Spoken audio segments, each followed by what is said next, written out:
नमस्कार प्रिय दर्शक बंधु वास्तुवाणी ओडिया चैनल को आपण को पुणी थे स्वागत जनाऊँ।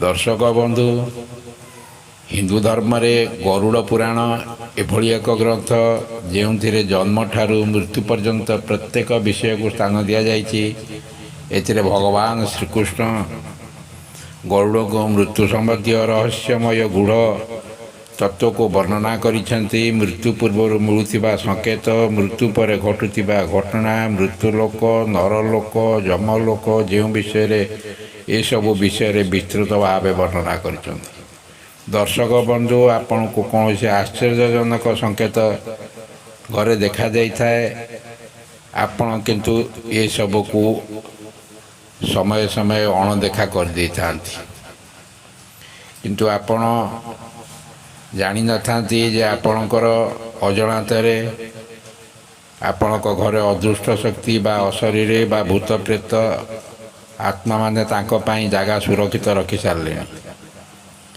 जहाँकि बहुत भयानक एवं खतरनाक।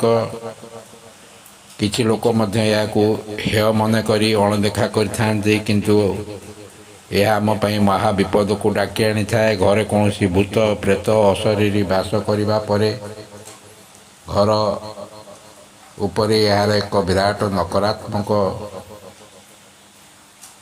प्रभाव पड़ी थाए। तेबे ए संबंध विस्तृत भाव आलोचना करिया पूर्व कही रखिबे कि दर्शक बंधु, यदि आपण एपर्यंत मोर चैनल को सब्सक्राइब करना दयाकोरी चैनल को सब्सक्राइब कर दिंतु, पाखे थिबा बेल आइकन को क्लिक कर दिंतु। फल मु अपलोड करथिबा समस्त शिक्षणीय वीडियोर नोटिफिकेशन आपण सर्वप्रथमे पाई परिबे। एवं वीडियोटी भल लगे लाइक शेयर कमेंट निश्चय करेंगे।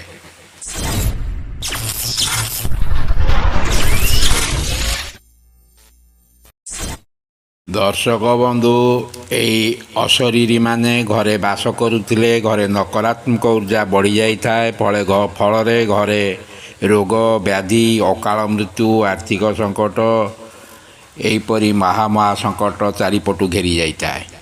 जहाँ किसी संचय धन ताहा पानी परी खर्च हो जाए। यही शक्ति पूरापूरी घर को बर्बाद कर दिए। जदि यहीपरी जो संकेत मिलता है, चलतु यही भिडियोटी आलोचना करवा, जहाँपाई आपण यार प्रतिकार व्यवस्था करें। गरुड़ पुराण अनुसार जो घरे भूत प्रेत माने बास करती से घरे माँ लक्ष्मी बास करती ना।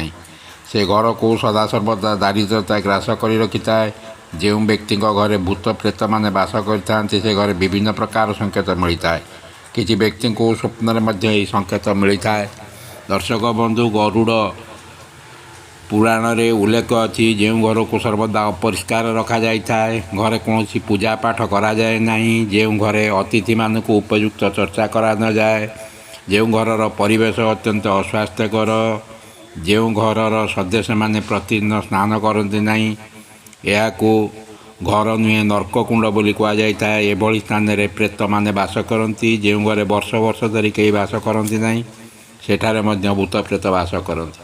तेबे भूत प्रेत बास करुवा घरे कौन देवादेवी रुहति ना। माँ लक्ष्मी से घर परित्याग करती। गरुड़ पुराण अनुजाई मृत्यु पर से प्रेतात्मा निजर परिजन मान शरीर में प्रवेश करता। गरुड़ दर्शक बंधु जदि आपण को स्वप्न रे यही सब संकेत मिलू थाए, तेबे आपण जानिबे जे आपण घरे भूत प्रेत माने बास करुछंती। नंबर 1 रे आसंतु जानिबा, जदि आपण घोड़ा हाथी सिंह जातीय पशु आपण को स्वप्न रे गोड़ाई मारुथिबार स्वप्न देखुछंती, तेबे जानिबे जे आपण घरे भूत प्रेत माने बास करुछंती। नंबर 2 रे आसंतु जानिबा, जदि स्वप्न रे वन्यजंतु प्राणी माने मनीषक भली कथा होउथिबार देखंती, तेबे जानिबे जे से घरे भूत प्रेतादि माने बास करुछंती। नंबर 3 रे आसंतु जानिबा, जदि स्वप्न रे निजर प्रिय परिजन मान को छिंडा महिला कपड़ा पिंधिथिबार देखंती, तेबे जानिबे जे से घरे प्रेतादि माने बास करुछंती, प्रेत भूतादि माने। नंबर 4 रे आसंतु जानिबा, जदि घर सब ठीक ठाक चालू थाए, किंतु अचानक गोटे पर गोटे अघटन घटी जाए, जेपरी धन हानि, अचानक आकस्मिक दुर्घटना, रोग व्याधि पीड़ा यहीपरी बारंबार देखा जारे आपण जानवे जे आपण घरे यही नकारात्मक शक्ति बा भूत प्रेतादि माने बास करुछंती। ଆମର 5ରେ ଆସନ୍ତୁ ଜାଣିବା ଯଦି ବାରମ୍ବାର ସଫା କରିବା ପରେ ବୁଢ଼ିଆଣୀ ଜାଲ ବାରମ୍ବାର ବୁଢ଼ିଆଣୀ ଜାଲ ବିଛାଇଥାନ୍ତି ତେବେ ଜାଣିବେ ଯେ ସେ ଘରେ ନକାରାତ୍ମକ ଶକ୍ତି ବା ଭୂତ ପ୍ରେତାଦିମାନେ ବାସ କରୁଛନ୍ତି। ନମ୍ବର 6ରେ ଆସନ୍ତୁ ଜାଣିବା ଯଦି ଆପଣ ସ୍ୱପ୍ନରେ ଦେଖୁଛନ୍ତି ଆପଣ କୌଣସି ଜଞ୍ଜିରରେ ବନ୍ଧା ହୋଇଛନ୍ତି ତେବେ ଆପଣ ଜାଣିବେ ଯେ ସେ ଘରେ ଭୂତ ପ୍ରେତାଦିମାନେ ବାସ କରୁଛନ୍ତି। ତେବେ ଏହାକୁ କିପରି ଆମେ ଏହାର ପ୍ରତିକାର କରିପାରିବା, ଏଥିପାଇଁ ଆପଣ ଗଙ୍ଗା ଜଳରେ ସ୍ନାନ କରନ୍ତୁ। ପ୍ରତିଦିନ ଗଙ୍ଗା ପାଣିକୁ ତୁଳସୀ ଦ୍ୱାରା ଘରେ ସିଞ୍ଚନ କରନ୍ତୁ। ବେଲଗଛ ମୂଳେ ପ୍ରତିଦିନ ଜଳ ଅର୍ପଣ କରନ୍ତୁ ଏବଂ ପ୍ରତିଦିନ ଘରେ ଗରୁଡ଼ ପୁରାଣ ପଢ଼ନ୍ତୁ।